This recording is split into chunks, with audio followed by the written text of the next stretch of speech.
अध्याय 65 गुजरना। लाल कागज अब इस आंख को दबाने में धीरे धीरे असमर्थ होता जा रहा है, जैसा कि अपेक्षित था। इस लाल कागज की सीमा लगभग पहुंच चुकी है। रोहित ने दर्पण के सामने से पानी पोंछा। उसने देखा कि उसके हाथ के पीछे चिपका हुआ लाल कागज फट गया था। हाँ, एक बहुत ही साफ दरार। ये बात जाननी चाहिए कि यह लाल कागज बहुत खास है। यह एक क्रूर भूत के हाथों से मिली चीज है। आमतौर पर अगर वह इसे फाड़ने की कोशिश करता है तो वह इसे केवल शारीरिक ताकत से फाड़ नहीं सकता, केवल एक क्रूर भूत की शक्ति का उपयोग करके ही वह इसे फाड़ सकता है। क्या यह इसलिए है क्योंकि मैंने आज घोस्ट डोमेन का इस्तेमाल किया, या यह है कि जैसे जैसे समय बीत रहा है इस लाल कागज का प्रभाव कम होता जा रहा है? रोहित ने अपने हाथ के पीछे छुआ। त्वचा के नीचे आंख बेचैनी से हिल रही थी। जबकि कोई और असामान्यता नहीं थी, वह महसूस कर सकता था कि भूत की आंख फिर से जिंदा होने लगी थी।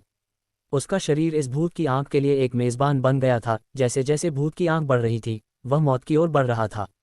हालांकि कोई बात नहीं, जब तक मुझे क्रूर भूत के पुनरुत्थान को रोकने का कोई तरीका मिल जाता है तब तक सब कुछ बेहतर हो जाएगा, रोहित ने मन ही मन सोचा। कई अलौकिक घटनाओं का अनुभव करने के बाद मौत का उसका डर काफी कम हो गया था। हालांकि जब उसने अपने बगल में गहरे भूरे रंग के इंसानी चमड़े के कागज के ढेर को देखा तो वह थोड़ा चौंका। चर्मपत्र पार्चमेंट। रोहित की नज़र में ये सबसे रहस्यमय और अशुभ वस्तु थी। अविश्वास के कारण उसने अभी भी चर्मपत्र को जांचने के लिए खोला, ये देखने के लिए कि क्या इसमें हाल ही में कोई बदलाव हुआ था। सुरक्षित रहने के लिए मुझे एक सोने की दुकान ढूंढनी चाहिए और इस चीज़ को रखने के लिए एक डिब्बा बनवाना चाहिए, एहतियात के तौर पर। अगर चमड़े का ये टुकड़ा सिर्फ एक वस्तु नहीं बल्कि एक भूत है तो क्या मैं किसी दिन इसके हाथों नहीं मर जाऊंगा? रोहित ने विचार करना शुरू किया। हालांकि जब उसने चर्मपत्र की जांच की तो उसने अचानक देखा कि उस पर एक लाइन लिखी हुई थी। आज जब मैं नहाया और चर्मपत्र की जांच की तो मैंने इस चर्मपत्र की एक खास क्षमता की खोज की। ये दूसरे भूतों को सील करने में सक्षम लगता है और एक भूत को सील करने के बाद मैंने एक चौंकाने वाला रहस्य सीखा। मैंने चर्मपत्र से असली अस्तित्व का रहस्य खोजा। यह एक सौदे जैसा लगता है और मैं इस अजीब चर्मपत्र को देखते हुए अनन्य की स्थिति में हूं कि यह सौदा करूं या नहीं। क्या अनन्य की स्थिति? तुम पर कोई विश्वास नहीं करेगा। अरब तुम्हारे बकवास से मूर्ख बनकर मर गया था। झूठ का पुलिंदा मुहावरा तुम्हारे लिए ही बना है। रोहित ने कोसते हुए चर्मपत्र को मोड़ा और उसे देखना बंद कर दिया। जाहिर तौर पर चर्मपत्र हमेशा उसी चीज से जुड़ता था जो इंसान सबसे ज्यादा चाहता है, ये जानते हुए कि तुम्हें बिल्कुल क्या चाहिए। फिर भी ये तुम्हारी इच्छा का फायदा भी उठाता है, धीरे धीरे कुछ न कुछ करता रहता है। लेकिन रोहित इस इंसानी चमड़े के टुकड़े को फेंक नहीं सकता था, क्योंकि इस पर लिखी हर बात सच थी। स्कूल में अगर इस इंसानी चमड़े के टुकड़े से मिली जानकारी नहीं होती तो वह पहले ही मर गया होता, भले ही वह एक भूत नियंत्रक बन गया था। इस तरह रोहित के दिल में, भले ही वह जानता था कि यह वस्तु बहुत रहस्यमय और अशुभ है, वह इसे अपनी जान बचाने के साधन के रूप में रखने के बारे में सोचे बिना नहीं रह सका। जीवित रहने के किसी भी मामूली मौके को पकड़ना, एक डूबते हुए इंसान की आखिरी उम्मीद की तरह इसे छोड़ना मुश्किल था। मैं वापस आ गई। रोहित, तुम अभी भी यहीं हो ना? जब रोहित बाथरूम से बाहर आया तो दरवाज़ा खुला और वहां आलिया थी, जो हाँफते हुए अपने हाथों में चीज़ों से भरा एक बड़ा बैग लेकर अंदर आई। तुम इतनी जल्दी खरीदारी करके कैसे वापस आ गईं? रोहित ने हैरान होकर पूछा। एक पुरुष की सहज प्रवृत्ति के साथ आगे बढ़ते हुए वह गया और उसके हाथों से भारी बैग ले लिया। आलिया ने कुछ डरते हुए कहा, इतनी देर हो गई है, मैं अब अकेले बाहर रहने की हिम्मत नहीं कर पाए। क्या होगा अगर मुझे फिर से कोई भूत मिल जाए? मैं लिफ्ट से उतरने के बाद पूरी तरह यहाँ तक भागी हूँ। भूत दिन और रात में फर्क नहीं करते। अगर तुम्हारी किस्मत खराब हो तो तुम दिन में भी एक से मिल सकते हो, रोहित ने कहा। तुम सही कह रहे हो, लेकिन जब ऐसा होगा तो तुम्हें मुझे बचाना होगा। आलिया खिलखिलाकर हंसी। जब उसने रोहित को देखा तो उसे बहुत सुकून महसूस हुआ। अब वह न तो घबराई हुई थी और न ही डरी हुई। शायद इसी को सुरक्षा की भावना कहते हैं। ऐसा लगता है ऐसी चीज वाकई मौजूद है। अंदर आओ। हैं? रोहित को अचानक अपने शरीर में कुछ असामान्य महसूस हुआ। यह उसके शरीर के साथ कोई समस्या नहीं थी, बल्कि अंदर की भूत की आंख हरकत कर रही थी। ऐसा लग रहा था जैसे भूत की आंख उस पल अनियंत्रित हो गई हो, लगभग रोहित की मर्जी के खिलाफ। साथ ही साथ आंखें मांस में जबरदस्ती खुल गईं। हाथ के पीछे, सिर के पीछे, शरीर पर कुल 6 आंखें। तुरंत वे उस सीमा तक पहुंच गईं जिसे वह प्राप्त कर सकता था। यह क्या हो रहा है? भूत की आंख अचानक ऐसा क्यों करने लगी है? बिल्कुल वैसे ही जैसे जब मुझे भूत शिशु ने काटा था। रोहित का चेहरा अचानक पीला पड़ गया। उसने कभी ऐसी अचानक असामान्यता का सामना नहीं किया था। उसे केवल एक बार स्कूल में जब भूत शिशु ने हमला किया था तब ऐसा हुआ था और भूत की आंख को जागने के लिए प्रोत्साहित किया गया था। लेकिन इस बार ये फिर से हुआ। अंदर आओ, दरवाज़ा बंद करो। रोहित ने आलिया को खींचकर अंदर लिया और तुरंत दरवाज़ा बंद कर दिया। मैं अभी तक नहाई नहीं हूँ, मुझे जल्दी मत करो, आलिया ने कुछ शर्माते हुए कहा। रोहित ने उसे चुप कराने के लिए उसके मुंह पर हाथ रख दिया। रोहित के गंभीर और उदास चेहरे को देखकर आलिया को तुरंत एहसास हुआ कि कुछ गड़बड़ है। उसका दिल कांप गया, उसकी आंखें डर से चौड़ी हो गईं। नहीं, ऐसा नहीं हो सकता कि हम इतने बदकिस्मत हों, है ना? हमें फिर से कोई भूत मिला है। यहाँ नहीं, पड़ोस के बाहर। रोहित के सिर के पीछे की भूत की आंख ने बाहर की टिमटिमाती रोशनी को देखा, जो ज्यादा दूर से नहीं आ रही थी। वह तुरंत खिड़की पर भागा और बाहर देखा। पड़ोस से ज्यादा दूर नहीं, एक छोटे रास्ते पर एक दुनिया भूरे रंग में ढकी हुई थी। सड़क की रोशनी उसमें प्रवेश नहीं कर पा रही थी, और जो कुछ भी इस भूरी दुनिया को छू रहा था वह उसी में समाहित हो रहा था। वह भी मंद हो रहा था और उस दुनिया का हिस्सा बन रहा था। वह क्या चीज़ है? रोहित का चेहरा थोड़ा बदल गया, क्योंकि उसकी कई आंखों ने उस जगह की ओर देखा। लेकिन 2 सेकंड के भीतर वे सभी भूत की आंखें जो उस ओर देख रही थीं, एक साथ बंद हो गईं। हाँ, रोहित के नियंत्रण के बिना वे खुद ही बंद हो गईं और फिर से खुलने के कोई संकेत नहीं थे। वे उतनी ही शांत थीं जैसे उन्हें लाल कागज से सील कर दिया गया हो। भूत की आंख देखने की हिम्मत नहीं करती। उसके दिल में एक ठंडक महसूस हुई। हालांकि अपनी नंगी आंखों से रोहित बता सकता था कि वह भूरी दुनिया शायद एक घोस्ट डोमेन थी। लेकिन ढका हुआ क्षेत्र थोड़ा बहुत बड़ा था। पश्चिम से दक्षिण तक इसने लगभग एक अंतहीन भूरा क्षेत्र प्रस्तुत किया, जो पूरे शहर को अलग करने वाली मौत की एक रेखा की तरह था। अगर यह एक ही भूत का घोस्ट डोमेन था तो उसकी दहशत का स्तर अकल्पनीय था। अगर कोई उसके स्तर को परिभाषित करे तो कम से कम एस विनाश स्तर, डिस्ट्रक्शन लेवल। सौभाग्य से हम भाग्यशाली हैं। वह घोस्ट डोमेन अभी अभी सड़क के बीच से गुजरा है। पड़ोस प्रभावित नहीं हुआ। शायद भूत की आंखों ने बस जल्दी गड़बड़ी महसूस कर ली। रोहित डरने के बजाय राहत की सांस ली। अगर वह घोस्ट डोमेन इस इमारत से होकर गुजरता तो वह शायद आज रात एक भयानक मौत मरता। क्या क्या हो रहा है? क्या कोई और भूत दिखाई दे रहा है? आलिया भारी सांस लेने की भी हिम्मत न करते हुए सावधानी से झुककर और धीमी आवाज में पूछा। इसका हमसे कोई लेना देना नहीं है, बस एक गुजरने वाला भूत है। ये जल्द ही चला जाएगा। रोहित ने देखा कि घोस्ट डोमेन कम होने लगा था। भूरी दुनिया धीरे धीरे साफ होने लगी। घोस्ट डोमेन के बारे में अपनी समझ के साथ वह जानता था कि यह भूत पहले ही जा चुका था। तुम्हें घोस्ट डोमेन अभी भी यही दिख रहा है, लेकिन असल में भूत पहले ही पता नहीं कहाँ चला गया हो।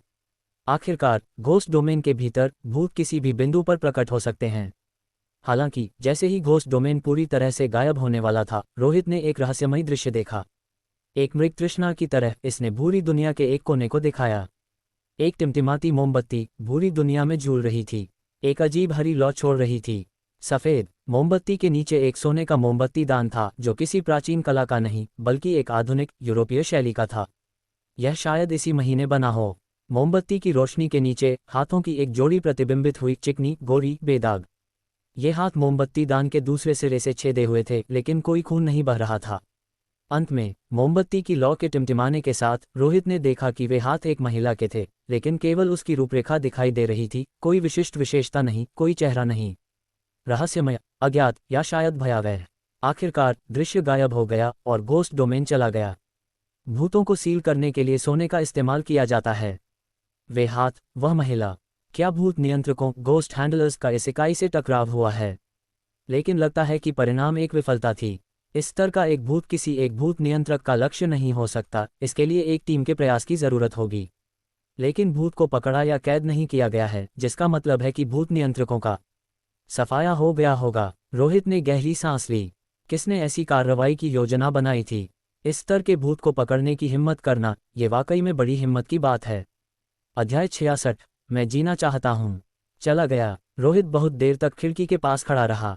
जब वह घोस्ट डोमेन पूरी तरह से गायब हो गया, तभी उसका तनावग्रस्त शरीर आराम की स्थिति में आया। अच्छा हुआ कि वह बस गुजर रहा था, नहीं तो मुझे भागना पड़ता। उस स्तर के भूत को कोई भी बिना मरे छू नहीं सकता। लेकिन जो मैंने पहले देखा, हालांकि भूत को रोका या कैद नहीं किया गया था, वह कुछ हद तक प्रतिबंधित लग रहा था। नहीं तो उसके हाथ जानबूझकर एक दूसरे को पार नहीं करते। यह जरूर है कि भूत स्वामी ने उस भूत के मारने के तरीके का पता लगा लिया है। सोने से गढ़ा गया मोमबत्ती दान भूत के हाथों को एक साथ कील लगा रहा था, जिससे उसकी कुछ क्षमताओं को प्रतिबंधित किया जा रहा था। लेकिन उस मोमबत्ती दान में लगी मोमबत्तियों का क्या? रोहित ने अपनी भौहें सिकुड़ी। मोमबत्तियां और मोमबत्ती दान एक ही हैं, दोनों इंसान द्वारा बनाए गए हैं और उन्हें जलाया भी गया था। क्या इसका भूत पर दमनकारी प्रभाव है, या यह एक माकर है जो भूत को एक निश्चित दिशा में ले जा रहा है? ऐसा लगता है कि भूत स्वामियों की दुनिया में अभी भी कई रहस्य हैं और मुझे लगता है कि भूतों से निपटने के कुछ प्रभावी तरीके खोजे गए हैं। क्या ये है कि मेरा स्तर इतना ऊंचा नहीं है कि मैं जान सकूं, या ये विभिन्न देशों द्वारा जानबूझकर की गई तकनीकी नाकाबंदी है? क्या ऐसी वैश्विक तबाही के सामने भी लोगों को अभी भी आपस में लड़ना और एक दूसरे का विरोध करना है? रोहित ने कुछ देर सोचा। उसने महसूस किया कि जीवित रहने के लिए कोई भी पूरी तरह से एक स्वतंत्र और अनुशासनहीन भूत स्वामी नहीं बन सकता। रोनी का रास्ता गलत था। जीवित रहने के लिए किसी को ऊपर चढ़ने का रास्ता खोजना होगा, अपनी खुद की स्थिति और पद, यहाँ तक कि शक्ति को भी बढ़ाना होगा। तभी वह और ज्यादा रहस्य और ज्यादा जानकारी सीख पाएगा। वह अंधेरे में मौत का इंतजार नहीं करना चाहता था। इसी सोच के साथ रोहित ने मेज पर सोने के डिब्बे के नीचे दबे इंसानी चमड़े के कागज को फिर से देखा। ऐसा लग रहा था जैसे उसे सारे रहस्य पता हों, लेकिन इसके लिए एक बड़ा बलिदान चाहिए। ये चीज़ इतनी आसानी से कोई बहुत ज़रूरी बात नहीं बताएगी। कुछ देर सोचने के बाद रोहित को साफ पता था कि उसे आगे क्या करना है। उसने आलिया की ओर देखा। उस अनाथ जैसी सूरत से मेरी ओर मत देखो। बाहर बस एक भूत गुजर रहा था, अब सब ठीक है।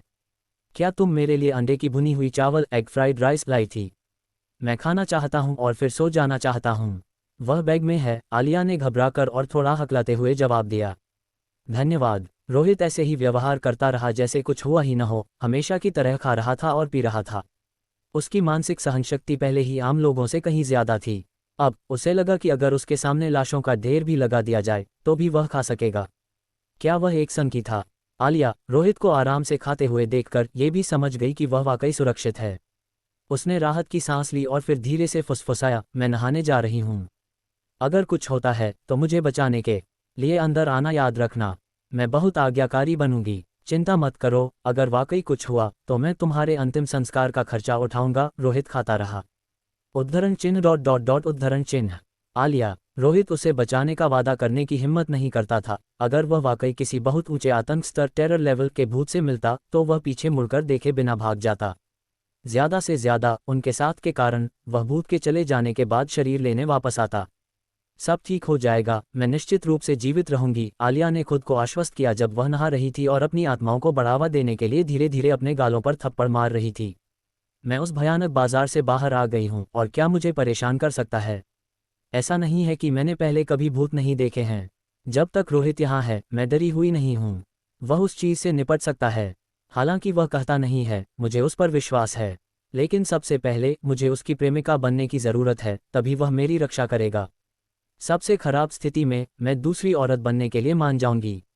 भले ही यह योजना बनाई गई थी, आलिया ने जब इसे करने के बारे में सोचा तो उसका चेहरा लाल हो गया। खुद को एक 18 साल के जवान आदमी को बहकाने के लिए मजबूर करना कानून के किनारे चलने जैसा महसूस हो रहा था। लेकिन शुक्र है कि वह एक महिला थी, अगर यह इसके विपरीत होता तो बहुत ज्यादा डरावना होता। नहाने के बाद आलिया दर्पण के सामने खड़ी होकर अपने बाल सुखा रही थी और थोड़ा सज धज रही थी। उसका प्रतिबिंब गोरा और लाल था, उसका नाजुक चेहरा तुच्छ आकर्षण का संकेत दे रहा था और उसकी परिपक्व आकृति एक तौलिए में लिपटी हुई थी, किसी भी पुरुष की आग को भड़का सकती थी। एक ऐसी खूबसूरती के रूप में जिसे कॉलेज के दिनों से कई लोगों ने पसंद किया था। आलिया को अपनी सूरत और आकृति पर बहुत भरोसा था। लेकिन वह एक समझदार महिला थी और क्षणिक कॉलेज रोमांस से अंधी नहीं होगी। उसकी नज़र में एक महिला का प्यार और शादी एक निवेश था। अगर कोई सबसे ज्यादा फायदा उठाना चाहता है तो संभावना वाले स्टॉक में निवेश करने से ज्यादा कुछ भी नहीं कमा सकता। और उसके सामने रोहित उसके लिए सबसे उपयुक्त आदमी था। मैं बाहर आ रही हूँ, क्या तुम बेसब्री से इंतजार कर रहे थे? उसने बहकावे के अंदाज में कहा। उसके गाल थोड़े लाल थे जब वह बाथरूम से बाहर निकली, लेकिन घर के अंदर कोई जवाब नहीं था। कुछ भ्रम के साथ आलिया आगे बढ़ी और मेज पर खाली खाने का डिब्बा देखा। फिर उसने ऊपर देखा। उसने पाया कि रोहित पहले ही सोने चला गया था। मेरा इंतजार भी नहीं किया, आलिया ने खुद से बड़बड़ाया। केवल एक बाथरोब पहने हुए वह ऊपर गई। रोहित को बड़ा अक्षर की आकृति में बिस्तर पर पसरे हुए देखकर पूरे बिस्तर पर कब्जा करते हुए उसकी आंखें चढ़ गईं। उसकी भावनात्मक बुद्धिमत्ता इमोशनल इंटेलिजेंस वाकई में कम थी। रोहित, क्या तुम सो गए हो? आलिया ने पहल करते हुए अपना सिर उसके बगल में रखा और उसकी बाहों में दुबक गई, धीरे से फुसफुसाया। नहीं। रोहित ने अपनी आंखें खोलीं। आलिया मुस्कुराई और बोली, मुझे पता था कि तुम सोए नहीं हो। क्या तुम मेरा इंतजार कर रहे थे? क्या तुम्हें अब भूख लगी है? मुझे अभी भूख नहीं लगी है, मैं पहले ही खा चुका हूँ, रोहित ने जवाब दिया। आलिया उसकी गर्दन में अपनी बाहें लपेटकर बोली, एक भोजन में ऐसा क्या स्वादिष्ट है? क्या तुमने नहीं सुना कि सुंदरता एक दावत हो सकती है? इतना हिलना डुलना बंद करो, मैं अभी ठीक महसूस नहीं कर रहा हूँ। रोहित के माथे पर एक ठंडी पसीना आ गया। बुराई भूत को नियंत्रित करने के दुष्प्रभाव फिर से उभर आए। उसका शरीर बिस्तर पर लकवाग्रस्त होने लगा। वह अब हिल नहीं सकता था, लेकिन केवल अपने शरीर के अंदर छिपी भूत की आंख की बेचैनी और उत्तेजना को महसूस कर सकता था। क्या तुम कहीं भी ठीक महसूस नहीं कर रहे हो? अगर मैं देखूं तो तुम्हें कोई आपत्ति नहीं होगी, है ना? आलिया ने बहकाते हुए कहा जब उसने रोहित के चेहरे को चूमा। क्या तुम्हें इससे थोड़ा बेहतर महसूस हो रहा है? लेकिन उसने उसे चूमना खत्म भी नहीं किया था कि रोहित के चेहरे पर एक चीर खुल गई और एक गहरा लाल आंख बाहर झांक रही थी, एक कुछ अजीब नज़र से उसे घूर रही थी। आटिल्ड! आलिया चौंक गई और लगभग बिस्तर से कूद गई। मैंने तुमसे कहा था कि इतना ज्यादा मत हिलो, रोहित ने शांति से बोला। मैं अभी अपने शरीर के अंदर के भूत को नियंत्रित नहीं कर सकता। अगर ये तुम्हारे साथ कुछ करने का फैसला करता है तो मैं इसके बारे में कुछ नहीं कर सकता। ये कैसे हो सकता है? आलिया ने सदमे में अपना मुंह ढक लिया। रोहित ने कहा, मैं भयंकर भूतों से इसलिए निपट सकता हूं क्योंकि मैं खुद एक बन गया हूं। नहीं तो तुम्हें क्या लगता है कि हमारे जैसे लोगों को भयंकर भूतों से निपटने की क्षमता क्या देती है? बुद्धिमत्ता या हिम्मत? या शायद तुम्हें लगता है कि इस दुनिया में वाकई खास क्षमताएं, ताओवादी जादू या मंत्र हैं? भयंकर भूतों की शक्ति प्राप्त करने की एक कीमत होती है, ये बस उनमें से एक है। मेरे ज्यादा करीब आना तुम्हारे लिए अच्छा नहीं है। मैं यहाँ बस कुछ दिनों के लिए रुकना चाहता था और एक बार जब मेरा काम हो जाएगा तो मैं स्वाभाविक रूप से चला जाऊंगा। मैं तुम्हारे जीवन या काम को प्रभावित नहीं करूंगा। आलिया का चेहरा बदल गया। उसने उम्मीद नहीं की थी कि यही असली रोहित था। तो क्या तुम भविष्य में मेरी मदद करोगे? बहुत देर तक हिचकिचाने के बाद वह जाना चाहती थी, लेकिन अंततः बिस्तर से नीचे नहीं उतरी। रोहित ने सीधे जवाब दिया, नहीं, मुझे तुम्हें बचाने का कोई अधिकार या कर्तव्य नहीं है। सिर्फ तुम्हें ही नहीं, यही बात हर किसी के लिए भी है। शॉपिंग मॉल में हुई घटना बस तुम्हारी अच्छी किस्मत थी जब तुम मुझे पैसों के लिए एक असामान्य घटना से निपटते हुए मिली। लेकिन मैं मरना नहीं चाहती, मैं जीना चाहती हूँ, अच्छे से जीना चाहती हूँ। आलिया सावधानी से रोहित की बाहों में दुबक गई। भूत भविष्य में फिर से दिखाई देंगे, है ना? हम असामान्य घटनाएं ज्यादा से ज्यादा बार बार होंगी। रोहित ने इसे नहीं छिपाया। अंततः पूरी दुनिया के लोगों को पता चल जाएगा। बस यह है कि ज्यादातर लोग अभी भी अंधेरे में हैं। कोई नहीं जानता कि वे कब मरेंगे। या एक फ़ोन कॉल, दरवाजे पर एक दस्तक, या नींद में हो सकता है। अगर मैं तुम्हारे साथ सोती हूँ तो क्या तुम मेरी मदद करोगे? आलिया ने आंख की ओर देखने की हिम्मत नहीं की। नहीं, रोहित ने साफ साफ कहा। आलिया ने पूछा, तो तुम्हें मेरी मदद करने के लिए क्या चाहिए? तुम्हें मेरे लिए उपयोगी होने की ज़रूरत है, मेरे लिए कुछ मामलों को संभालने में मदद करने के लिए, कुछ काम में सहायता करने के लिए, बिल्कुल वैसे ही जैसे तुमने शॉपिंग मॉल में निगरानी देखने में मेरी मदद की थी। मैं तुम्हारी रक्षा करूंगा, तुम्हें मरने से बचाऊंगा। यह एक बराबर का आदान प्रदान है। रोहित ने उसकी ओर थोड़ा देखा। बिना किसी कारण के लोगों को बचाने से केवल अपनी मौत होती है। तो मैं तुम्हारी निजी सहायक बन सकती हूँ। मैं एक अकाउंटेंट हूँ, मुझे बहुत सी बातें पता हैं। वित्त, क्या तुम वह जानती हो, खासकर स्टॉक ट्रेडिंग? रोहित ने पूछा। हाँ, जब मैं इंटर्न थी तब मुझे ट्रेडिंग का अनुभव है, आलिया ने कहा। बड़े ग्राहकों को संभालने के बारे में क्या? हाँ, मेरे पास कुछ गुणवत्ता वाले ग्राहक संसाधन हैं। अगर तुम असामान्य घटनाओं से संबंधित व्यवसाय करना चाहते हो तो मैं तुम्हारी मदद भी कर सकती हूँ। और अनुवाद, मेरा अंग्रेजी अनुवाद कोई समस्या नहीं है। उम्मीद नहीं थी कि तुम एक करियर की विशेषज्ञ हो, रोहित ने कुछ आश्चर्यचकित होकर कहा। उसे मानना पड़ा कि यह महिला वाकई में सक्षम थी, उसकी उम्मीदों से कहीं ज्यादा। बेशक, उसने इस संभावना को खारिज नहीं किया कि वह बड़ा चढ़ाकर बता रही थी। अगर तुम्हारा अभी काम पर जाने का मन नहीं है तो तुम मेरे लिए काम कर सकती हो। मेरे पास वाकई में कुछ काम है जिन्हें करने की ज़रूरत है। तुम्हारी सैलरी के अलावा मैं तुम्हें उचित सुरक्षा प्रदान करूंगा, रोहित ने गंभीरता से कहा। वह कुछ ऑपरेशन बेस बनाने की कोशिश कर सकता था। आखिरकार, अगर वह भविष्य में एक भूत नियंत्रक बन गया तो वह अकेले नहीं लड़ सकता था। सच में? आलिया ने कुछ उत्साहित होकर ऊपर देखा। ऐसा लग रहा था कि रोहित उतना भयानक नहीं था जितना उसने सोचा था। बस कोशिश कर रहा हूँ क्योंकि मुझे इस क्षेत्र में अनुभव नहीं है, रोहित ने कहा। देर हो गई है, मैं सोने जा रहा हूँ। उसके शरीर में लकवाग्रस्त महसूस होना कम होने लगा। इस बार ये पिछली बार से कहीं बेहतर था। लगता है कि लाल कागज का अभी भी असर हो रहा था, लेकिन मानसिक थकावट ने उसे जल्दी सुला दिया। आलिया ने रोहित की ओर देखा, न जाने क्या सोचे, और थोड़ी देर बाद वह भी धीरे धीरे उसकी बाहों में दुबक गई और सो गई। इस बीच जब रोहित सो रहा था, मास्टर हेनरी, जिन्होंने अभी अभी अपना बयान रिकॉर्ड करना खत्म किया था, एक जीवित बचे शिष्य और एक ड्राइवर के साथ जो मॉल में नहीं घुसा था, अंततः जाने में सक्षम हुए। धत, आज का दिन श्रापित होना चाहिए। 1 दशक से ज्यादा समय से वास्तुशास्त्र का काम कर रहा हूँ और आज वाकई में एक भूत से मिला। एक पैसा भी नहीं कमाया और बहुत पैसे खो दिए। इसके अलावा मैं 1 महीने तक वापस नहीं आ सकता और हर दिन रिपोर्ट करना होगा, मास्टर हेनरी ने निराशा में कोसते हुए कहा। चलो चलते हैं, चलो एक होटल ढूंढते हैं सोने के लिए। रास्ते में ड्राइवर ने अचानक पूछा, अरे तुम्हारी गर्दन पर उस निशान का क्या है? मास्टर हेनरी के शिष्य ने अपनी गर्दन को छुआ। ऐसा लगा जैसे वह त्वचा को पीछे हटते हुए और मांस को नीचे से उजागर करते हुए महसूस कर सकता था। उसने शांति से कहा, कुछ नहीं, शायद बस गलती से खरोंच लग गई होगी। ओह, ड्राइवर ने और पूछताछ नहीं की और कार चलाने चला गया। लेकिन जैसे ही ड्राइवर मुड़ा, आदमी की आंखों में रोशनी धीरे धीरे फीकी पड़ गई, खोखली और सुन्न हो गई और उसका चेहरा बिना किसी रंग के एक बेजान पीला रंग में बदल गया था। अध्याय 67। तुम ज्यादा सोच रहे हो। एक ही स्थिति का सामना करने पर हर व्यक्ति की पसंद अलग होती है। आलिया ने रोहित से दूर रहना नहीं चुना, भले ही उसे एक भूत भगाने वाले के रूप में उसकी पहचान के बारे में पता चला, बल्कि उसने उस पर अपनी किस्मत आजमाने का फैसला किया। केवल वही लोग जो नर्क से गुजरे हैं, वे इंसानी दुनिया की खूबसूरती को समझते हैं। केवल वही लोग जिन्होंने भयंकर भूतों का सामना किया है, वे जिंदा रहने की खुशी को महसूस करते हैं। इस दुनिया में जहां सुरक्षा की कोई भावना नहीं थी, अगर रोहित एक बुरा भूत भी बन जाता तो भी आलिया उसकी शरण लेने को तैयार थी। ये फिर से ऊपर चला गया। तुम्हें कैसे पता था कि सोने की कीमत बढ़ती रहेगी? मैं भी सोने की कीमतों पर नजर रख रही थी, लेकिन मुझे लगा कि यह अपनी चरम सीमा पर पहुंच गया है और अगली बार गिरने की संभावना है। वाकई, एक छोटी तेज बढ़ोतरी के बाद प्रवृत्ति धीमी हो गई और घटने लगी। इस समय 10 मिलियन के साथ प्रवेश करना बहुत जोखिम भरा है। आलिया एक पतली नाइट गाउन में कंप्यूटर के सामने बैठी थी, जो बीच बीच में सुंदर नज़ारे दिखा रही थी। उस पर बेपरवाह थी, अपने लैपटॉप पर सोने की कीमत की प्रवृत्ति को उत्साह के साथ देख रही थी। आज जब बाजार खुला तो सोने की कीमत पहले गिरी, फिर तेजी से ऊपर चली गई। रोहित उस समय 10 मिलियन का निवेश करने के लिए अविश्वसनीय रूप से भाग्यशाली था। मैं शेयर बाजार को नहीं समझता, मैं बस इतना जानता हूं कि सोने की कीमत निश्चित रूप से बढ़ती रहेगी और मैं बस कुछ जेब खर्च कमाना चाहता हूं, रोहित ने कहा। आलिया ने कुछ उत्साह के साथ पूछा, क्या तुम्हारे पास अंदर की जानकारी है? नहीं, रोहित ने कहा, यह सब सिर्फ अनुमान है। बेशक उसकी चालें केवल अनुमानों पर आधारित नहीं थीं, बल्कि इस बात पर थीं कि सोना अब सिर्फ एक मुद्रा नहीं है, यह एक राष्ट्रीय रणनीतिक संसाधन, एक जरूरी चीज और एक उपभोज्य कंज्यूमेबल है। कीमत में बढ़ोतरी तो तय थी। जब आलिया ने यह सुना तो उसे और भी यकीन हो गया कि रोहित कुछ ऐसा जानता था जो दूसरों को नहीं पता था। नहीं तो वह इतनी सटीक भविष्यवाणी कैसे कर सकता था?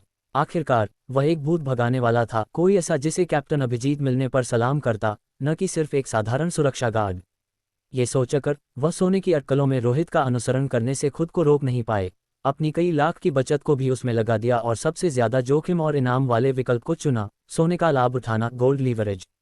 उसका लक्ष्य कम से कम पूंजी के साथ सबसे ज्यादा कमाई करना था। बेशक जोखिम भी बहुत ज्यादा था। चूंकि तुम्हें यकीन है कि सोने की कीमत बढ़ेगी, तो मैं सबसे ज्यादा जोखिम वाले व्यापार के साथ बड़ा लाभ कमाने की योजना बना रही हूं और मैंने भी पैसा लगाया है। अगर हम इसे खो देते हैं तो तुम मुझे दोष नहीं दे सकते, आलिया ने कहा। तुम्हें जो करना है करो, जब तक तुम सोना खरीदते हो मुझे बाकी से कोई फर्क नहीं पड़ता, रोहित ने अपने फैसले पर भरोसा करते हुए कहा। समझ गया, इसे मुझ पर छोड़ दो, आलिया ने उत्साहित होना शुरू कर दिया। उसने इस पर ध्यान नहीं दिया कि वह कैसे सट्टा लगाएगी। रोहित ने अपना ज्यादातर खाली समय अंतर्राष्ट्रीय भूत भगाने वाले की वेबसाइट पर ब्राउज करने में बिताया। वह खास वेबसाइट विभिन्न देशों द्वारा बनाई गई थी और केवल अंतर्राष्ट्रीय भूत भगाने वाले ही इसे देख सकते थे। किसी और कारण से नहीं, बल्कि संबंधित ज्ञान के बारे में थोड़ा और जानने के लिए। हालांकि रोहित ने कल गुजरे भयंकर भूत के बारे में कोई खबर वेबसाइट पर नहीं देखी। इतनी बड़ी घटना को देशों ने अनदेखा नहीं किया होगा। ऐसा लगता है कि वे जानबूझकर इसे छिपा रहे हैं और इसे बड़ा मुद्दा नहीं बनाना चाहते। उसने सिर हिलाया, कुछ निराशा महसूस करते हुए। देशों के बीच सहयोग मजबूत नहीं था। इसमें कोई हैरानी नहीं कि अंतर्राष्ट्रीय भूत भगाने वाले भी क्षेत्रों में विभाजित थे। ऊपर से एकजुट दिखते हुए भी वे वास्तव में हर कोई खुद का ही ख्याल रख रहा था। पिछले 3 दिनों में रोहित शायद ही कभी घर से बाहर निकला, वह आलिया के अपार्टमेंट के अंदर ही रहा। आलिया बहुत मेहनती थी। उसके अनुसार शुरुआती 10 मिलियन पहले ही 20 मिलियन से ज्यादा हो गए थे। अब उन संख्याओं को हर दिन देखकर वह इतनी उत्साहित हो जाती थी कि वह मुश्किल से सो पाती थी, जैसे कि पैसा उसका अपना हो। लेकिन आज सुबह रोहित को एक फोन आया। ये केशव का था। उसने कहा कि कुछ गंभीर हुआ था और उसे रोहित से मिलने की जरूरत थी। इस पर विचार करते हुए रोहित ने महसूस किया कि जाकर इसे देखना बेहतर होगा। मुझे थोड़ी देर के लिए बाहर जाना है। तुम कहाँ जा रहे हो? पड़ोस में टहलने, रोहित ने कहा। आलिया ने बेचैनी से पूछा, तो क्या तुम आज रात वापस आओगे? निश्चित रूप से, ये कहकर रोहित घर से चला गया। शोरगुल वाले शहर से गाड़ी चलाते हुए ये कल्पना करना मुश्किल था कि दुनिया भर में अलौकिक घटनाएं अक्सर होती थीं और जयपुर शहर में कई घटनाएं हुई थीं। लेकिन लोगों का एक बड़ा हिस्सा बेपरवाह लग रहा था। वे अपने रोजमर्रा के जीवन को बिना किसी प्रभाव के बिता रहे थे। कभी कभी अज्ञान ही सुख है। रोहित ने कार की खिड़की नीचे की फुटपाथ पर आने जाने वालों को देखा और खुद से आह भरी। जल्द ही वह पैदल सड़क पर पहुंच गया जहां उसने केशव से मिलने के लिए सहमति दी थी। केशव जल्दी आ गया था, अब भीड़ में खड़ा था, जाहिर तौर पर किसी से बहस कर रहा था। ऐसा लग रहा था कि यह एक झगड़े में बदल रहा था। मैं यहाँ तुमसे बहस करने के लिए नहीं खड़ा हूँ, ये साबित करने के लिए कि मैं किसी से बेहतर हूँ, नहीं ये दिखाने के लिए कि मैं कितना सख्त हूँ। केशव ने जमीन की ओर इशारा किया। उसकी आवाज़ मजबूत और शक्तिशाली थी, बल्कि यहाँ सभी को ये बताने के लिए कि मैंने जो कुछ भी खोया है मुझे उसे अपने हाथों से वापस लेना होगा। केशव, तुम किस बारे में चिल्ला रहे हो? तुमने मुझे सुबह सुबह क्यों बुलाया? क्या बात है? रोहित ने पुकारा। किसी को उसे पुकारते हुए सुनकर केशव ने ऊपर देखा, रोहित को देखा और तुरंत राहत के साथ मुस्कुराया। रोहित, मैं यहाँ हूँ। माफ़ कीजिएगा सभी, कृपया रास्ता दें। आज की बात को अभी के लिए छोड़ते हैं।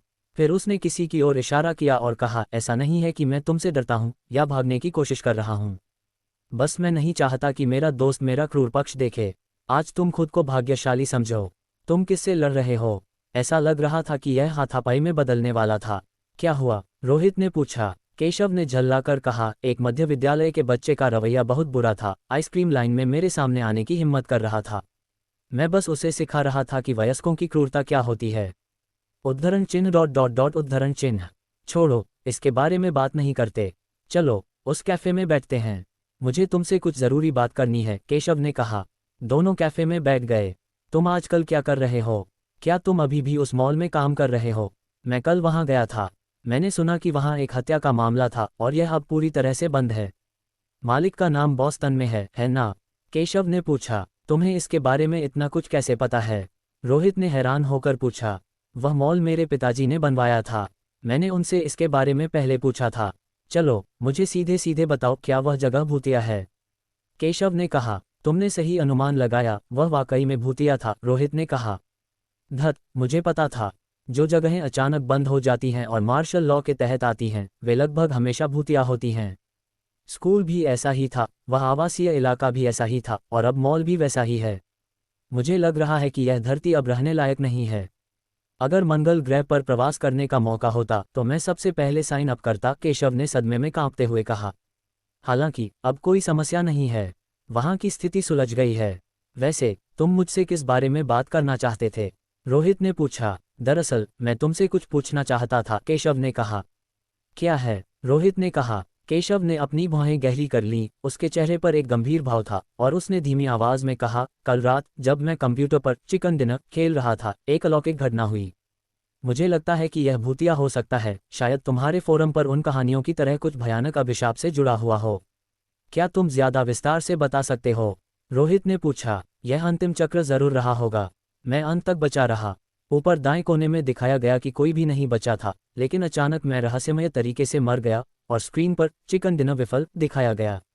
अगर यह सिर्फ एक बार हुआ होता तो इसे समझाया जा सकता था, लेकिन यह लगातार 3 बार हुआ। क्या तुम्हें लगता है कि शायद कोई भूत खेल खेल रहा हो? मैं इतना डर गया कि पूरी रात सो नहीं पाया और अब मेरी आंखें मुश्किल से खुली हैं, इसीलिए मैं कुछ ताजगी के लिए आइसक्रीम खरीदना चाहता था, केशव ने गंभीरता से पूछा। रोहित ने गंभीरता से कहा, मुझे नहीं लगता कि तुम एक भूत से मिले हो, बल्कि तुम एक धोखेबाज से मिले हो। नहीं, ऐसा नहीं हो सकता। केशव ने हैरानी से रोहित की ओर देखा। क्या ये वाकई में एक धोखेबाज है? क्या यह एक भूत नहीं हो सकता? तुम ज्यादा सोच रहे हो। बिल्कुल कोई मौका नहीं है। वह एक धोखेबाज था, तुम धोखेबाज द्वारा 3 बार मारे गए, रोहित ने कहा। तो ये बात है, मुझे लगा कि मैं एक भूत से मिला हूं। केशव गहरी चुप्पी में चला गया। अध्याय 68, रोनी का पाठ संदेश। रोहित ने केशव की ओर ऐसे देखा मानो वह किसी कमजोर दिमाग वाले व्यक्ति को देख रहा हो। एक खेल खेलना, तकनीक द्वारा मारे जाना, ये सोचना कि यह एक भूत का सामना है और इतना डर जाना कि पूरी रात सो न पाना। तुम वाकई में कुछ अलग हो। क्या यही मुख्य कारण है कि तुम मुझसे मिलना चाहते थे? रोहित ने पूछा। केशव ने अपना सिर खुजलाया और कहा, कुछ और भी है। याद है जब स्कूल में घटना खत्म हो गई थी, तो हम में से केवल कुछ ही लोग भाग्यशाली थे जो बच पाए। ये सच है। तो क्या हुआ? क्या दूसरों को कुछ हुआ है? रोहित ने पूछा। कविता के साथ मामला अभी कुछ समय पहले ही सुलझा था। अगर दूसरों के साथ कुछ हुआ होता तो ये भयानक दुर्भाग्यपूर्ण होता। ये वास्तव में कोई दुर्घटना नहीं है। पिंकू ने सुझाव दिया कि हम कभी साथ मिलें। हमारे कुछ सहपाठियों पर घटना का गहरा असर पड़ा, वे कहीं और स्थानांतरण करके अपनी पढ़ाई जारी रखने की योजना बना रहे हैं, शायद इस शहर में नहीं, केशव ने कहा। वे जयपुर शहर को छोड़कर जा रहे हैं। रोहित ने सोचा। उसने सोचा कि यह एक स्वाभाविक प्रतिक्रिया थी। विश्वविद्यालय में हुई भूत की घटना की गंभीरता को देखते हुए यह संभावना नहीं है कि ज्यादा बचे हुए लोगों में शहर में रहने की हिम्मत होगी। लेकिन क्या जयपुर शहर को छोड़कर दूसरी जगह जाने से वाकई कुछ हल हो जाएगा? जरूरी नहीं। अलौकिक घटनाएं किसी एक क्षेत्र तक ही सीमित नहीं हैं, वे एक वैश्विक घटना है। दूसरी जगह जाना शायद अच्छा हो, शायद वे वहां इतने बदकिस्मत न हो, रोहित ने कहा। उसने कारण नहीं बताया क्योंकि वह निश्चित नहीं हो सकता था कि जयपुर शहर को छोड़ना रहने से बेहतर होगा या नहीं। हालांकि मैं स्कूल जारी रखने की योजना नहीं बना रहा हूं। मैं एक औसत छात्र हूं और अगर मैं पढ़ता भी हूं तो कॉलेज में जाने की संभावना कम है, केशव ने कहा। रोहित ने पूछा, तो तुम्हारी क्या करने की योजना है? निश्चित रूप से मैं बिना ज्यादा महत्वाकांक्षा के अपने पिताजी की निर्माण कंपनी में शामिल होने जा रहा हूं। जयपुर शहर के उपनगर अभी भी विकास कर रहे हैं और मैं निर्माण स्थल पर ईंटें ढोने का काम करने की योजना बना रहा हूं। वैसे क्या तुम भी वहां जाना चाहते हो? हालांकि यह थोड़ा दूर है, परिवहन सुविधाजनक है, वहां से शहर के केंद्र तक लगभग 15 मिनट का समय लगता है। मैं अपने पिताजी से तुम्हें एक अपार्टमेंट दिलाने के लिए कह सकता हूं, केशव ने एक बदलाव के लिए गंभीरता से कहा। रोहित ने कुछ देर सोचा और कहा, मैं किसी दिन तुम्हारे निर्माण स्थल पर जाऊंगा। अगर जरूरी हुआ तो मैं वहां रहने के लिए एक जगह खरीदने पर विचार करूंगा। माँ जल्द ही एक व्यापार यात्रा से वापस आ रही हैं और मैं किराए के घर में वापस नहीं जा सकता। अब मेरे पास कुछ पैसे हैं तो मैं एक ऐसी जगह क्यों न देखूं जिसे घर कह सकूं। भले ही अलौकिक घटनाएं अक्सर हो रही हैं, जीवन तो चलता ही रहना चाहिए। तुम बस बैठे बैठे मरने का इंतजार नहीं कर सकते। तो ये तय हो गया। मैं तुम्हारे लिए कुछ चुनिंदा अपार्टमेंट बचा कर रखूंगा, केशव ने उत्साह से कहा। अगर रोहित वहां चला गया तो वह तुरंत भी वहां चला जाएगा। धन्यवाद, रोहित ने कहा। केशव ने कहा, धन्यवाद की कोई जरूरत नहीं, ये कुछ भी नहीं है। वैसे क्या तुम आने से पहले खाना खाकर आए हो? क्या हम साथ में दोपहर का भोजन करें? रोहित सहमत होने ही वाला था जब उसके एक फोन की घंटी बजी। फोन पर एक संदेश आया, हमें निशाना बनाया गया है, डिब्बे की रक्षा करो, ये रोनी है। रोहित का चेहरा तुरंत गंभीर हो गया और उसने एक संदेश वापस भेजा, क्या हो रहा है? पक्का पता नहीं, मुझे बस इतना पता है कि किसी ने डिब्बे को छीनने के लिए लोगों को काम पर रखा है। हमारे द्वारा बुराई भूत को पकड़ने की खबर लीक हो गई है। ये क्लब के सदस्य हो सकते हैं या कुछ नागरिक संगठन भी हो सकते हैं। ये घेरा जटिल है और पानी बहुत गहरा है। मुझे इन मामलों में ज्यादा अनुभव नहीं है और मैं उनके मूल का पता नहीं लगा सकता। एक भूत नियंत्रक से कुछ छीनने की हिम्मत, क्या वे मरने से डरते नहीं हैं? रोहित ने एक और संदेश भेजा। रोनी ने जवाब दिया, वे जानते हैं कि मैं क्या करने में सक्षम हूं और वे शायद अंदाजा लगाते हैं कि मेरी सीमा करीब है। भूतों को नियंत्रित करने की मेरी क्षमता लोगों के खिलाफ ज्यादा प्रभावी नहीं है, इसलिए वे मुझे ध्यान में नहीं लेते हैं। लेकिन वे शायद तुम्हारे बारे में नहीं जानते क्योंकि तुम अंतर्राष्ट्रीय भूत नियंत्रकों में शामिल हो गए हो और कोई भी तुम्हारे रिकॉर्ड तक नहीं पहुंच सकता। रोहित ने कुछ देर सोचा और फिर भेजा, क्या तुम्हें मदद की जरूरत है? अभी के लिए नहीं, लेकिन मुझे डर है कि कोई तुम्हारी ओर आ रहा होगा। अगर तुम इसे सुचारू रूप से संभाल सकते हो तो सबसे अच्छा होगा कि तुम बाद में आकर मेरी मदद करो। अगर मैं मर गया तो ये सौदा पूरा नहीं होगा और खरीदार का इंतजाम पहले ही हो चुका है। रोनी ने एक और संदेश भेजा जिसके बाद निर्देशांक का एक सेट था। यह मेरे विचार से कहीं ज्यादा जटिल है, रोहित ने फुसफुसाया, अपने फोन पर संदेश को देखकर माथे पर बल डालते हुए। एक साधारण दिखने वाले व्यापार ने कुछ लोगों और ताकतों का ध्यान आकर्षित किया था। वे सीधे कार्रवाई करने के बिंदु तक पहुंच गए थे। ये बिल्कुल पागलपन है। वे भूतों के नियंत्रकों पर भी विचार नहीं करते। ये लोग बेशर्मी से साहसी हैं, रोहित ने असहजता से सोचा। लेकिन जल्द ही वह समझ गया। ज्यादातर लोग केवल दो चीजों के लिए पागल होते थे, शक्ति और पैसा। वे डिब्बे में भूत के पीछे थे। ये निस्संदेह मुनाफे के लिए था। एक भूत की कीमत 100 मिलियन से कहीं ज्यादा है, नहीं तो लोग खतरा मोल लेकर एक भूत हेरफेर करने वाले का विरोध नहीं करते। जो अच्छा लगता है उसे भूत हेरफेर करने वाला कहा जाता है, कोई ऐसा जो बुराई भूतों को नियंत्रित करता है, लेकिन सीधे सादे शब्दों में। यह एक भूत है। रोहित, क्या हुआ? तुम थोड़े फीके लग रहे हो। मुझे बताओ क्या हो रहा है, शायद मैं कुछ मदद कर सकता हूँ, केशव ने पूछा। रोहित ने सिर हिलाया और कहा, मेरी और कुछ परेशानी आ रही है, मैं दोपहर के भोजन के लिए नहीं रुक सकता। मुझे जाना होगा। मुझे सूचित करना जब तुम किसी और दिन मिलो, और अगर मैं खाली हुआ तो मैं निश्चित रूप से आऊँगा। ये कहकर वह उठकर जाने की तैयारी करने लगा, लेकिन जैसे ही वह खड़ा हुआ उसने सूट में 6 या 7 पुरुषों को देखा जो आक्रामक दिख रहे थे। वे कॉफ़ी की दुकान में आए और तुरंत लोगों को बाहर निकालना और दरवाजे बंद करना शुरू कर दिया। उनकी हरकतें बहते पानी की तरह थीं, बहुत अभ्यास की हुई थीं। उन्होंने दरवाजे पर अस्थायी रूप से बंद का एक संकेत भी टांग दिया। रोहित, तुम बेहतर हो कि भागो। ये लोग तुम्हारे लिए यहाँ हैं। यह अपहरण या जबरन वसूली जैसा लगता है। तुम्हारी दूसरी पीढ़ी के अमीर की पहचान उजागर हो गई है, अब तुम खतरे में हो। केशव अचानक बोल पड़ा, उसकी आवाज़ काफ़ी ऊंची थी। केशव एक पल के लिए हक्का बक्का रह गया, स्थिति को ठीक से नहीं समझ पाया और सोचा कि रोहित ने जो कहा वह अजीब लग रहा था। अगले ही पल कई पुरुष दौड़कर आए। धत, पुलिस को मुझे बचाने के लिए बुलाओ, मैं यहाँ से निकल रहा हूँ, केशव चिल्लाया जब वह भागने के लिए मुड़ा। रुको, भागो मत, किसी ने केशव पर चिल्लाया। हालांकि अधेड़ उम्र के नेता ने उस पर एक नज़र डाली और कहा, उसे छोड़ दो, वह रोहित नहीं है, तुम ही हो। ये छोटे मोटे हथकंडे मत अपनाओ, मेरे पास तुम्हारी जानकारी यही है। ये कहने के बाद उसने मेज़ पर कुछ तस्वीरें फेंक दीं। वे एक शॉपिंग मॉल के सामने ली गई थीं। उसकी, रोनी, आलिया, कैप्टन अभिजीत और दूसरों की। तुम लोग कौन हो? रोहित ने अपना सेलफोन नीचे रखा और उन पर एक नज़र डाली। अधेड़ उम्र का आदमी बैठ गया और कहा, मेरा नाम काशी है, मैं एक खास कंपनी का व्यापार प्रबंधक हूँ। यह मेरा बिजनेस कार्ड है। तुमसे मिलकर खुशी हुई। रोहित ने बिजनेस कार्ड लिया और उसे देखा। एक नाम और एक फ़ोन नंबर के अलावा और कुछ नहीं था। ऐसा लग रहा था जैसे वे जानबूझकर अपनी जानकारी छिपा रहे थे। क्या तुम मुझसे कुछ चाहते हो? हालांकि रोहित को इन लोगों के इरादों का साफ अंदाजा था, फिर भी उसने अनजान होने का नाटक किया।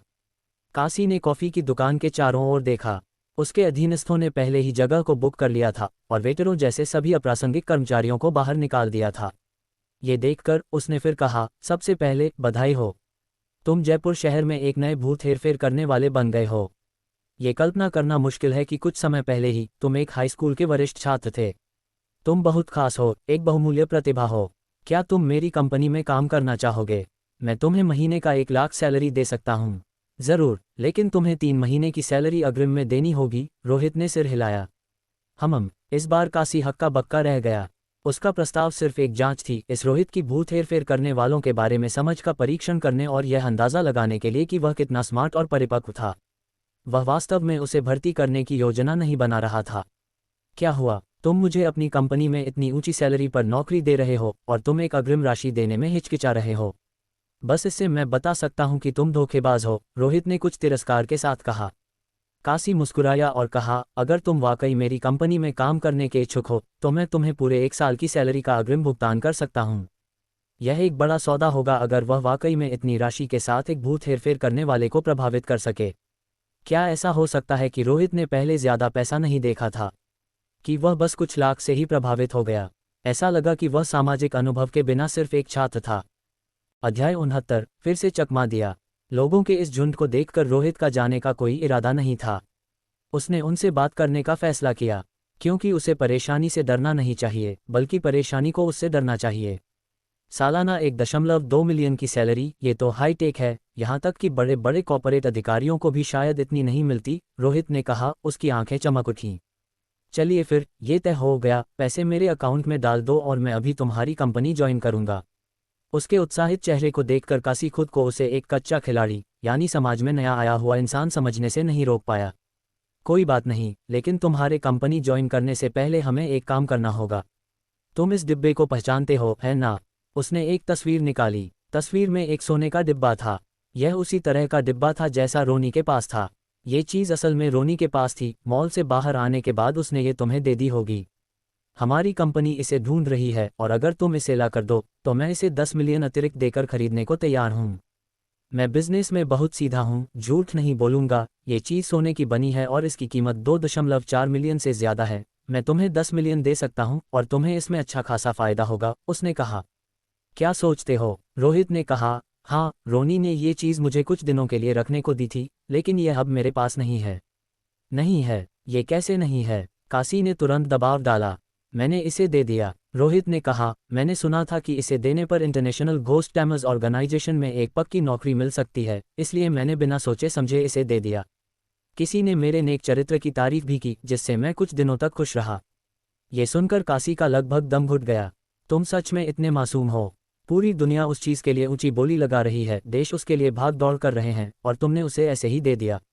तुम झूठ बोल रहे हो, तुम ईमानदार नहीं हो। काशी ने शांत रहने की कोशिश करते हुए उसे घूरते हुए कहा, मैं झूठ नहीं बोल रहा हूँ, देखो यह ऊपर से दिया गया है।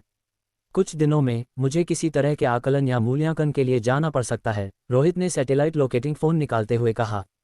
एक घोस्ट टैमर का सैटेलाइट लोकेटिंग फ़ोन। काशी ने उसे तुरंत पहचान लिया, लेकिन फिर वह निराश हुए बिना नहीं रह सका।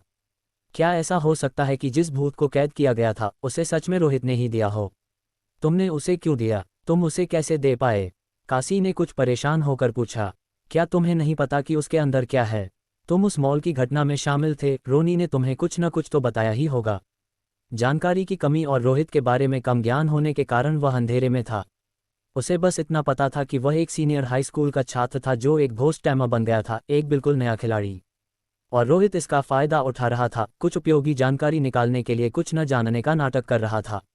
मुझे पता है, वह एक भूत है जिसे रोनी और मैंने पकड़ा था, बहुत खतरनाक है। तुम नहीं जानते कि उस समय मॉल में कितने लोग मरे थे।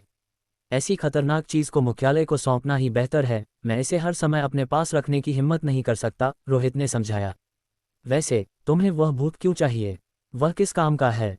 काशी ने कहा, इसका बड़ा उपयोग है, प्रयोग पहले ही सफल हो चुके हैं। उसने अपनी बात वहीं रोक दी। रोहित ने पूछा, किस तरह का प्रयोग? वह गुप्त है, चूंकि तुम्हारे पास डिब्बा नहीं है, इसलिए आगे बात करने का कोई मतलब नहीं है। काशी ठंडे चेहरे के साथ उठ खड़ा हुआ और जाने को तैयार हो गया। डिब्बा सौंप दिया गया था और वह इंटरनेशनल घोस्ट टैमर्स ऑर्गेनाइजेशन में शामिल हो गया था, इसलिए उसके सामने खड़े इस रोहित का उसके लिए कोई मतलब नहीं था। बात जारी रखना समय की बर्बादी थी। रुको, रोहित ने उन्हें आवाज़ दी।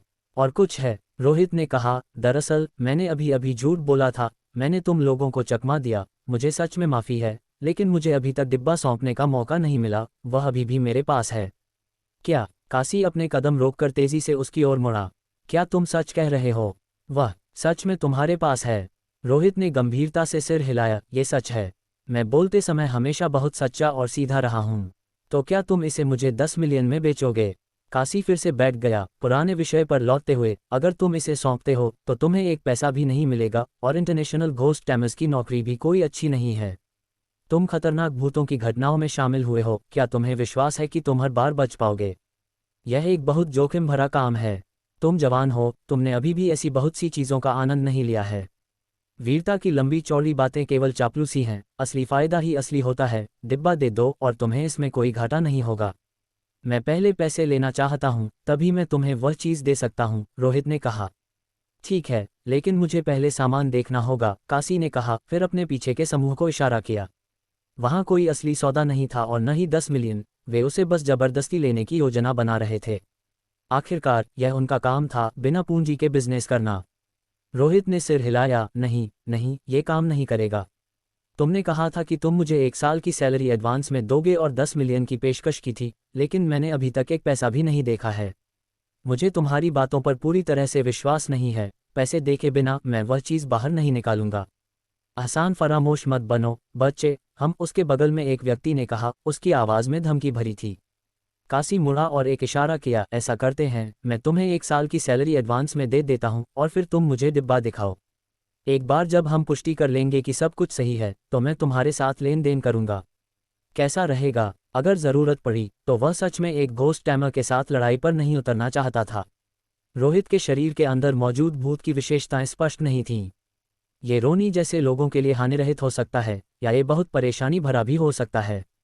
लेकिन जुए में हमेशा नुकसान होता है, इसलिए अगर वह थोड़ी सी रकम से समस्या हल कर सकता था तो वह ऐसा करने को तैयार था। ये चल सकता है तो फिर ट्रांसफ़र करो, यह मेरा बैंक अकाउंट नंबर है, पैसे मिलते ही मैं सामान लेने जाऊंगा। रोहित ने मेज़ के नीचे से अपना फ़ोन निकाला। काशी ने इस पर सोचा और एक पल के लिए हिचकिचाया, फिर उसने रोहित को देखा। रोहित भोला और उत्साहित लग रहा था, जैसे वह पहले से ही कल्पना कर रहा हो कि 10 मिलियन कैसे खर्च किए जाएंगे। ठीक है, मैं अभी तुम्हें ट्रांसफ़र कर रहा हूँ। काशी ने अपने फ़ोन के जरिए ट्रांसफ़र कर दिया। बहुत जल्दी रोहित के फ़ोन पर 100 की राशि प्राप्त होने की एक मैसेज नोटिफिकेशन आई। ये सिर्फ 100 क्यों है? क्या तुमने गलत राशि ट्रांसफर कर दी? काशी ने रोहित के फ़ोन पर बैलेंस देखा और पूरी तरह से पुष्टि की कि वह एक गरीब छात्र था जो अभी अभी घोस्ट टैमर बना था और सच में उसके पास कम अनुभव था। माफ़ करना, मैंने गलती से गलत राशि टाइप कर दी, इस 100 को तुम्हारे खाने के लिए मान लो। उसके बाद उसने एक और राशि ट्रांसफ़र की। इस बार यह सही था, यह 1,200,000 थी। पैसे आ गए, बहुत बढ़िया, बहुत बहुत धन्यवाद, रोहित ने उत्साहित होकर हाथ मिलाते हुए कहा। आपका स्वागत है, अब क्या तुम मुझे वह डिब्बा लेने के लिए ले जा सकते हो? काशी ने कहा। रोहित ने सिर हिलाया, हाँ, मेरे पीछे आओ। तुरंत वह उस समूह को कॉफ़ी शॉप से बाहर और सड़क पर ले गया। क्या ये दूर है? हमारे पास कार है, हम तुम्हें वहां तक ले जा सकते हैं। काशी अपने आगे रोहित को देखते हुए अपनी भौहें चढ़ा लीं, यह महसूस करते हुए कि कुछ गलत था। मेरी कार वहां पार्क की हुई है, तुम लोग अपनी कार से आओ और यहाँ मेरा इंतजार करो। रोहित मुड़ा और उनसे कहा, कोई ज़रूरत नहीं है। काशी रोहित को अपनी नज़रों से ओझल नहीं होने देना चाहता था, लेकिन जैसे जैसे वे आगे बढ़ते रहे उसने ज़्यादा से ज़्यादा महसूस किया कि कुछ गड़बड़ थी। आगे पैदल चलने वालों की संख्या कम होती गई, जब तक कि अंत में पूरी सड़क पर कोई भी व्यक्ति नहीं बचा था। रुको, काशी ने हड़बड़ी में आवाज़ दी। सुनसान सड़क के चारों ओर देखते हुए उसका चेहरा तुरंत बदल गया। उसी पल रोहित एक मुस्कुराहट के साथ मुड़ा, अब समझ आया। माफ़ करना, मैंने तुम लोगों को फिर से धोखा दिया। जब हम बातें कर रहे थे तो मैंने पुलिस को फ़ोन कर दिया था। हिलो मत, अपने हाथ ऊपर उठाओ और ज़मीन पर लेट जाओ। अगले ही पल कप्तान अभिजीत के नेतृत्व में आसपास की दुकानों से अधिकारी बाहर निकले। यह एक सामान्य अलौकिक मामला नहीं था बल्कि एक हमला करने का मामला था और सभी अधिकारी हथियारों से लैस थे। ओए कमीने, काशी गुस्से में था, उसकी आंखें बाहर निकल आईं। वह लगभग इस आदमी को मारने के लिए आगे बढ़ रहा था। गुस्सा हो, मारना चाहते हो? आओ यहाँ मारो। हाँ, यहीं पर, रोहित ने अपने माथे की ओर इशारा किया। भाड़ में जाओ, काशी ने गाली दी। ये बच्चा बहुत चालाक था। उसने न सिर्फ उसके पैसे ठगे बल्कि उसे अधिकारियों से पकड़वा भी दिया। दुनिया में ऐसा बेशर्म बदमाश कैसे हो सकता है? जितना गुस्से में वह था उतनी हिम्मत नहीं थी कि आगे बढ़कर कुछ करे। रोहित ठंडे होकर मुस्कुराया, तुम जैसे लोगों से निपटने के लिए मुझे भूत की क्षमताओं का उपयोग करने की भी ज़रूरत नहीं है, लेकिन तुम्हें खुश होना चाहिए कि तुम पकड़े जा रहे हो। अगर तुमने मुझसे लड़ाई की होती तो मैं तुम्हें इस दुनिया में आने का पछतावा कराता। इतना कहकर उसने उनकी तीखी नज़रों पर कोई ध्यान नहीं दिया। वह आगे बढ़ा और बोला, कैप्टन अभिजीत, ये लोग एक गिरोह के रूप में काम कर रहे हैं, मेरा अपहरण करने और मुझ पर हमला करने का प्रयास कर रहे हैं और इन पर भारी विनाश के हथियारों को ले जाने का भी संदेह है, सावधान रहें। कप्तान अभिजीत ने सैल्यूट किया और फिर कहा, निश्चिंत रहें, मैं इन अपराधियों में से किसी को भी भागने नहीं दूंगा। अच्छा है, मैं इन्हें आप पर छोड़ता हूँ, मुझे कुछ काम है और मुझे थोड़ी देर के लिए जाना होगा, रोहित ने कहा। एक घोस्ट टैमर पर हमला करने का अपराध कितना गंभीर था। वह पहले मैनेजर मोहन के भाग्य से इसे देख सकता था। उसने अपने हाथ के पीछे की आंख को छुआ। रोहित को उस बेचैनी का फिर से अनुभव नहीं हुआ और उसका दिल बहुत शांत हो गया। अगर वह अपने दिमाग का उपयोग कर सकता था तो वह कभी भी भूत की आंख की क्षमताओं का उपयोग करने का सहारा नहीं लेगा। इस तरह वह कम से कम पुनर्जीवन के समय में देरी कर सकता था। ये बस दुर्भाग्यपूर्ण था कि उसे 10 मिलियन नहीं मिले, नहीं तो इस बार उसे बहुत बड़ा फायदा होता। तो परेशानी पैदा करने वालों से कहीं ज्यादा वे पैसे पहुंचाने वाले लड़कों की तरह थे। अच्छे लोग, अपने मन में रोहित ने खामोशी से उस काशी को अंगूठा दिखाया। अध्याय 70, क्या कोई मेरे बारे में बात कर रहा है? आटिल्ड, एक सोसाइटी में एक घर के अंदर चीख गूंज उठी। दरवाज़ा कसकर बंद था, लेकिन अंदर सूट पहने और अच्छी कद काठी के पुरुषों की भीड़ खड़ी थी। भूत बुलाने वाला, मैंने बहुत सी ऐसी चीज़ें देखी हैं जो न इंसान है न भूत। रोनी, तुम उन सब में सबसे खराब नहीं हो। हालांकि मुझ में भूतों से निपटने की हिम्मत या हुनर नहीं है, लेकिन मेरे पास इंसानों से निपटने का बहुत अनुभव है। एक थोड़ा उदासीन सा नौजवान हाथ में एक लाठी लिए रोनी को देख रहा था, जो जमीन पर हथेलियों और पैरों में कीलें ठुकी हुई जंजीरों से जकड़ा हुआ था। मैं फिर से पूछूंगा, तुमने मॉल में पकड़े गए भूत को कहाँ रखा था? क्या वह रोहित नाम के किसी आदमी के पास है? मुझे नहीं पता और मैं तुम्हें नहीं बताऊंगा। अगर तुम में हिम्मत है तो भूत को मेरे शरीर से निकाल लो। रोनी जमीन पर लेटा हुआ था, उसका शरीर खून से लथपथ था। हालांकि उसकी शक्तियां बहुत कमजोर थीं, इंसानों के सामने लगभग बेकार थीं। अब बंधा हुआ और जमीन पर कीलों से जकड़ा हुआ उसके पास कोई विकल्प नहीं था। जंजीरें और कीलें खास तौर पर बनाई गई थीं, जो स्टील और सोने के मिश्रण से बनी थीं। भले ही सामग्री में कुछ कमी की गई थी, फिर भी वे रोनी जैसे भूत बुलाने वाले से निपटने के लिए काफ़ी थीं। तुम्हारे शरीर में मौजूद भूत मेरे किस काम का? मुझे वह चीज़ चाहिए। अगर तुम नहीं बताते तो कोई बात नहीं, मैंने पहले ही रोहित के पास किसी को भेजा है। जैसे ही मुझे पता चलेगा कि उसके पास वह चीज़ है, तुम आज मर जाओगे। लेकिन तुम्हारे स्वभाव को देखते हुए यह मुमकिन नहीं है कि तुम इतनी कीमती चीज़ किसी नौसिखिए को दे दो, भले ही वह भी एक भूत बुलाने वाला ही क्यों ना हो। यह उदासीन नौजवान मितेश था और वह इस काम का प्रभारी था। अगर मैं मर गया तो भूत भाग जाएगा और तुम्हारा भी अच्छा समय नहीं होगा, रोनी ने दांत पीसते हुए कहा। मितेश ठंडी हंसी हंसा, इससे मेरा क्या लेना देना, तब तक मैं बहुत दूर जा चुका हूँगा। इंटरनेशनल घोस्ट टैमा से मुसीबत सुझाने दो। तुम्हें लगता है कि मैं तुम्हारे मरने से डरता हूँ? भूत भूत है, तुम हो, वे एक जैसे नहीं हैं। तुम्हारी धमकियां मुझ पर काम नहीं करेंगी, मैं इसी काम से खुश रहता हूँ। ये कहते हुए उसने लाठी को रोनी के सिर पर जोर से मारा। रोनी ने चीख मारी क्योंकि उसके सिर पर एक छोटा सा निशान बन गया था, जैसे कि उसका दिमाग फट रहा हो। एक इतना जबरदस्त वार एक सामान्य इंसान को मार सकता था, लेकिन रोनी सिर्फ दर्द में था, चीख रहा था, मरने का कोई संकेत नहीं दिखा रहा था। वाह, तुम तो बहुत जिद्दी हो, है ना? मैं तुम्हें कितना भी मारूं, तुम मरोगे नहीं, तुम भूतिया चीज़। लेकिन तुम बस इसी काम के लिए अच्छे हो। मितेश ने फिर उसकी बाहों और पैरों पर कई बार बेरहमी से मारा। रोनी को तब तक मारा गया जब तक कि हड्डियां टूटने की आवाज़ नहीं आने लगी। उसका शरीर फट गया लेकिन खून नहीं बहा। तुम मुझे कितना भी मारो, ये बेकार है, मैं वैसे भी ज्यादा नहीं जी पाऊंगा और तुम्हें वह डिब्बा कभी नहीं मिलेगा, उसने कहा। उसका चेहरा खून से सना हुआ था, सिर उठाते हुए और बुरी तरह हंस रहा था। इस पर मितेश ने अपनी भान उठाई। तुम्हारे कहने का क्या मतलब है? तुमने वह चीज़ सच में रोहित नाम के नौसिखिए के पास छोड़ दी? एक नया भूत बुलाने वाला जिसे कुछ भी पता नहीं, तुम सच में इतने निश्चिंत हो? पूरी पूछताछ के दौरान रोनी के सख्त रवैये के बावजूद मितेश ने कुछ अंदाज़ा लगा लिया था। वह चीज़ शायद रोनी के पास नहीं थी, नहीं तो वह इतना जिद्दी नहीं होता। काशी को फ़ोन करो, उसे बताओ कि वह चीज़ उस रोहित के पास है। पुराने नियम, अगर बातचीत नाकाम होती है तो बस उसके परिवार को अगवा कर लो। एक नौजवान लड़का डरने पर नर्म पड़ जाएगा। यह मत सोचो कि मैं भूत बुलाने वाले से डरता हूँ। अगर ज़्यादा हुआ तो हम उसे उसके परिवार के कुछ कटे हुए उंगलियां भेज सकते हैं। भूत बुलाने वालों से ज़्यादा डरने की ज़रूरत नहीं है, वे सब युवावस्था में ही मरने के लिए अभिशप्त हैं। अगर सच में बदला लेने से डरे तो कुछ महीनों के लिए छिप जाओ, मितेश ने अचानक कहा। बेशक, जिस बातचीत का उसने जिक्र किया वह लगभग जबरन कब्जे के बराबर थी। जो भी कीमत जानता था वह कभी भी सहमत नहीं होता, और उसके बाद के अपहरण और धमकियों का तो कहना ही क्या। ठीक है बॉस, मैं तुरंत काशी को फ़ोन करता हूँ, एक अधीनस्थ ने तुरंत कहा। हे ही। अचानक उसी पल रोनी ने कुछ बुरी तरह से हंसना शुरू किया। किस पर हंस रहे हो? मितेश ने लाठी को उसके मुंह में ठंडे तरीके से ठूंसा। तुम्हें अपनी जीभ नहीं चाहिए क्या, यही बात है? मैं इसलिए हंस रहा हूं क्योंकि तुम गलत आदमी के पास गए हो।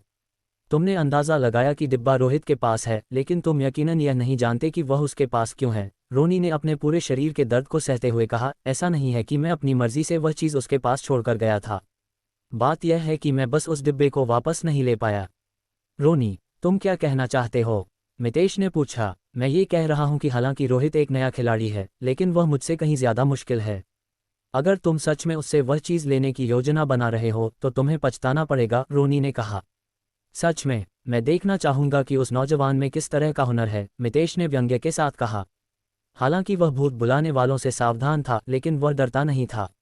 ये लोग युवावस्था में मरने के लिए अभिशप्त थे और अपने भूतों की शक्तियों का लापरवाही से उपयोग करने की हिम्मत नहीं करते थे। अगर उन्होंने इसका बहुत ज़्यादा उपयोग किया तो वे भूत के फिर से हावी होने से मर जाएंगे।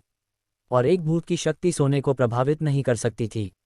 जब तक तुम सोने का उपयोग करके कुछ चीज़ें बनाते थे जिससे एक भूत बुलाने वाले को फंसाया जा सके, वे एक पिंजरे में मछली की तरह होते थे, हालात को पलटने में असमर्थ। बॉस, मैं काशी तक नहीं पहुंच पा रहा हूं, फ़ोन रखने वाले अधीनस्थ ने हैरानी से कहा। नहीं पहुंच पा रहा? मितेश ने माथा सिकोड़ा। दूसरों को फ़ोन करो, उस बच्चे नवीन को, उन सभी को आजमाओ। ये नामुमकिन है कि उनमें से किसी तक नहीं पहुंचा जा सके। बॉस, मैंने कोशिश की है, मैं उनमें से किसी तक नहीं पहुंच पा रहा हूं। दूसरे आदमी भी कोशिश करने लगे, लेकिन बिना किसी अपवाद के सभी फ़ोन का कोई जवाब नहीं मिला। कोशिश करने की कोई ज़रूरत नहीं है, रोनी हाँफते हुए, चेहरे पर एक मुस्कुराहट के साथ। रोहित के खिलाफ खुद जाने से शायद तुम्हें आश्चर्य का एक हल्का मौका मिला होता, लेकिन काशी को भेजना, ईमानदारी से, ये बहुत जोखिम भरा है। उसका मुंह बंद करो और उसे यहीं कीलों से जकड़ दो, उसे मौत का इंतजार करने दो। मितेश का चेहरा उदास हो गया। मेरे साथ काशी की जगह चलो। उसने सोचा कि एक युवा बच्चे से निपटना इतना मुश्किल नहीं होगा, इसलिए उसने इसके बजाय रोनी की देखभाल पर ध्यान केंद्रित किया। उसे उम्मीद नहीं थी कि यह जगह आसानी से संभाली जाएगी जबकि कहीं और मुसीबत पैदा हो जाएगी। ठीक उसी समय जब वे रोनी का मुंह टेप करने की तैयारी कर रहे थे, ठक ठक ठक, अचानक दरवाजे पर दस्तक हुई। हम तुरंत कमरे में हर किसी ने जो वे कर रहे थे उसे रोक दिया और अपनी आंखें दरवाजे की ओर मोड़ लीं। जाओ देखो कौन है, मितेश ने देखा और कहा। कोई जांच करने गया, दरवाजे की दरार से झांकते हुए। बाहर कोई नहीं था। बॉस, कोई नहीं है, आदमी ने वापस आकर बताया। अगर कोई नहीं है तो काम जारी रखो। तुम दरवाजे के पास रुको, मितेश ने आदेश दिया। लेकिन जैसे ही आदमी पहरा दे रहा था, ठक ठक ठक, फिर से खटखटाने की आवाज़ें आईं। इस बार यह मुख्य दरवाज़ा नहीं था बल्कि एक कमरे का दरवाज़ा था जिससे आवाज़ आ रही थी। क्या हो रहा है? हर कोई अचानक चौकन्ना हो गया और उस कमरे के दरवाजे को देखने लगा। हमने कमरे की जांच पहले की थी, वह खाली होना चाहिए था। ये सही नहीं है, मैं कदमों की आवाज़ सुन सकता हूँ, कोई कमरे के अंदर घूम रहा है। बॉस, हालात थोड़े गलत लग रहे हैं, हम इतने बदनसीब नहीं हो सकते कि एक भूत से सामना हो जाए, है ना? एक भूत से सामना होने के जिक्र पर हर किसी का दिल तेजी से धड़कने लगा। उन्होंने भूत मास्टर्स का सामना करने की हिम्मत की थी क्योंकि भूत मास्टर्स इंसान होते हैं जिनमें तर्क और कमजोरियां होती हैं। लेकिन एक भूत का सामना करने की हिम्मत अगर उन्हें 10 गुना हिम्मत भी दी जाती तो भी वे नहीं करते। भूत बिना किसी वजह के कत्ल करते हैं। एक अलौकिक घटना। क्या हम सच में इतने बदनसीब हो सकते हैं कि ऐसी असंभावित घटना से सामना हो जाए? मितेश तुरंत परेशान हो गया, उसने इशारा किया, हम सब इस जगह से निकल जाते हैं। रोनी को अभी के लिए भूल जाओ, उसे उस भूत के लिए यहीं छोड़ दो और हम सुरक्षित बच सकते हैं। घबराओ मत। हाँ बॉस, उन सभी ने जवाब दिया। दूसरे लोग और देर करने की हिम्मत नहीं कर पाए और मुख्य दरवाज़ा खोलने की तैयारी करने लगे। हालांकि दरवाज़ा खोलने की कोशिश कर रहे आदमी का चेहरा पीला पड़ गया। यह नहीं खुल रहा है, दरवाज़ा हिल भी नहीं रहा है। चाहे उसने कितनी भी कोशिश की, मुख्य दरवाजे का ताला ऐसा लगा जैसे वह काम नहीं कर रहा था, बिल्कुल भी नहीं हिल रहा था। हट जाओ, मैं ताला तोड़ दूंगा। दूसरा आगे भागा, औजार लेकर और ज़बरदस्ती दरवाज़ा खोलने की कोशिश करने लगा। लेकिन ठीक उसी पल दरवाज़ा खुलने की एक हल्की सी आवाज़ गूंज उठी। उस कमरे के दरवाजे का हैंडल धीरे धीरे नीचे मुड़ा, जैसे कि अंदर कुछ बाहर आने वाला था। तुरंत ही उन सभी के दिल उनके गले में आ गए। सब खत्म तिल्द। कुछ लोगों में निराशा पहले ही बैठ गई थी। उन सभी ने पहले भी भूत मास्टर्स के साथ व्यवहार किया था और जानते थे कि असली भूत कितने डरावने थे। क्या मैंने अभी किसी को ये कहते हुए सुना कि मैं कितना हैंडसम हूँ? अगले ही पल कमरे का दरवाज़ा खुला और रोहित ने अपना सिर बाहर निकाला, उत्सुकता से चारों ओर देखा, फिर बाहर कदम रखा।